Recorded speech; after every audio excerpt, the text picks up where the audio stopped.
actually February. As you can tell, I got a little bit of color to represent February. That it would be the best time to tell about the story how me and my husband, how we met. This channel, give this video a thumbs up, hit the bell so you are notified when I post a new video, and let's get right into it. Anyways, me and my husband, we met in 2009, and it was actually March of 2009. At this time, I was single, and my younger sister Brittany, was dating a guy named Patrick, and I was ready to, start dating again. It's been a while, and I had asked her if she knew if Patrick had any single friends that he worked with, and she said, "Okay, I'll ask Patrick and see what happens." And I think it was the next day, he told my sister, and she was like, "Hey, he has one guy that's available, and his name is Jeff." And I was like, okay. And I believe that weekend he was gonna have a get together at his place, and we decided that we were gonna go and see, get to meet, we're gonna go and check it out or whatever. And I was gonna get to meet him or whatever. And I'd never been to East Texas, and it was gonna be my first time. And we didn't get there. It was pretty late because we had to wait for Patrick to get off, of work or whatever. And of course, I'm getting dressed. My sister's like, "Why are you getting all dolled up? We're just going to his house. It's going to be a low key. I'm pretty sure everybody's going to be just wearing their casual clothes. Why are you getting all dolled up?" And I'm thinking to myself, like, I grew up in a city, and when we go out, we get dolled up. And I was like, because I want to impress and I want to get dressed up, and my sister was like, no, she wasn't about that. She was just going in her casual clothes, obviously. So finally we leave. It was pretty late. I think it was about 10 or 11 o'clock at night or whatever. No, maybe it was about 9. I'm not sure, but we didn't get to his place until pretty late. I want to say maybe about 11 or whatever, but we ended up meeting him at a gas station that's in the town that he was living in at that time, and it's a small town. It's called Elmo. It's really, really small, and we ended up meeting him at a gas station. And my sister's like, "Is that Jeff?" And Patrick's like, "Yes." And she goes, "I told you, Dominique, you need to dress up. Look, he's wearing cameo." And I'm like, well, to me, I'm like, well, I still should dress up. I didn't regret dressing up at all. And I was like, you still got dressed to impress. Okay. So we ended up following him to his house, and I found, like, when we got there, I got to meet him or whatever. And the first thing that, when I first met him was that he's a redhead. And I was like, oh my goodness, because I always want to have redhead babies. And I'm thinking, like, oh my goodness, he's a redhead. And I meet his friends. I met his friend Sarah, I met his friend James, I met his cousin Haley. And I know they had cooked out or whatever, but I think the food was basically pretty much gone or whatever. They were all drinking, playing dominoes, which I have no clue how to play dominoes at all. So I just sat and chilled, talked to a few of the girls or whatever, and then I was basically getting attacked by this bug. I think it was a gym bug, and because it had the door open, and this bug kept coming to mess with me because I was wearing, perfume. My sister's like, "See, you shouldn't wear that perfume. The bug wouldn't be bothering you." And I was like, oh my goodness, the bug won't leave me alone.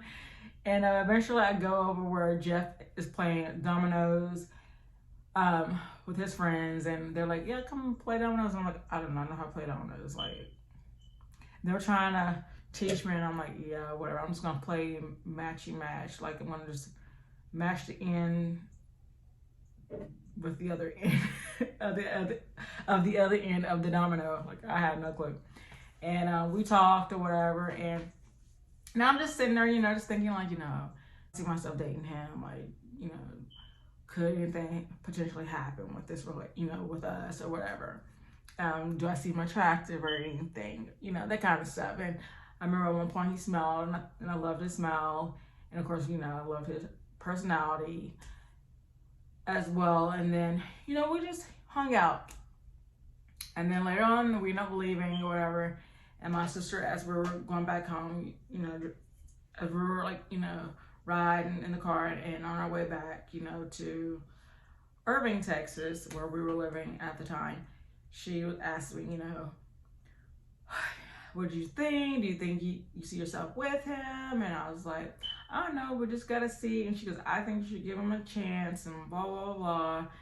And I was like, well, we'll just see what happens or whatever. And I want to say, I think around that time, my car was still working, so I was still traveling, I was still living with my older sister in Louisville, Texas. And so I would go back to her place, during the week, and because that's pretty much where I mainly stayed at. And we'll talk over the phone. And one thing that I saw very different in him was that if I went out with my friends or anybody like that, he would ask me to let him know that I made it there safely, that I made it back home safely. And we became friends on Facebook and all that good stuff. And then eventually we went on our first date. I was working at a restaurant called Razoo's. That Friday, him and his friend Sarah and James, they're a couple, they're married. They came and they ate while I worked, and then when I got off of work, we left and we went out to East Texas, where I hanged out with them, and eventually we ended up started dating. And then this is when things kind of started changing a little bit, because he comes from a family that didn't really condone interracial relationships, and he didn't know how his family, like his close family, was gonna react, like his dad, his brother, his mom, and all that. Those like the main three people that he really cared about or whatever, and didn't want to lose, a relationship with. And I totally, understood, and I was being very supportive, but I let him know, like, that's something that he has to figure out on his own. And there's nothing I can really do about that, except be there for him. I think eventually at one point we ended up breaking up because he didn't think he could, tell anybody. And then when we broke up the first time, I can't remember, but don't know. Maybe I'll ask him if he remembers, but his sister-in-law, Catherine, ended up finding out about us, and then she told him, like, if that's who you want to be with, you should be with her. And then he comes back, and we start dating again, and then eventually, again, we break up again. And I believe his brother, when we broke up for the second time, was the second person that found out about me, and he told him, if that's who you want to be with, I'm going to be, you should be with her or whatever. Then we got back together again, and then, of course, same thing happened again. And third person found out about us while we were broken up was his dad. Dad said the same thing to him, like, if that's who you want to be with, if that's who makes you happy, then be there, At this time, his mom was the only one that didn't know, and Jeff was having a hard time because she did come from a family. Her father is racist, and he taught them to not date outside of their race, and he didn't know how his mom was going to react to us being together. So we ended up breaking up again because he didn't think he was going to be able to tell her. So I had to make the decision to move back with my mom. And at that time, my mom was still living in Irving. It was just not the best decision, but it was a decision I had to make at that time to continue going to school. And so I did. And also through going to school, I was thinking to myself, like, this school is not really worth it, So I ended up not finishing Katie going to acting school, and that'd be another video. I'll talk about that. But at that time, I ended up applying at ATI Institute to go for dental assistant. And then I was just going to start school. I think I was start school, I think it was November.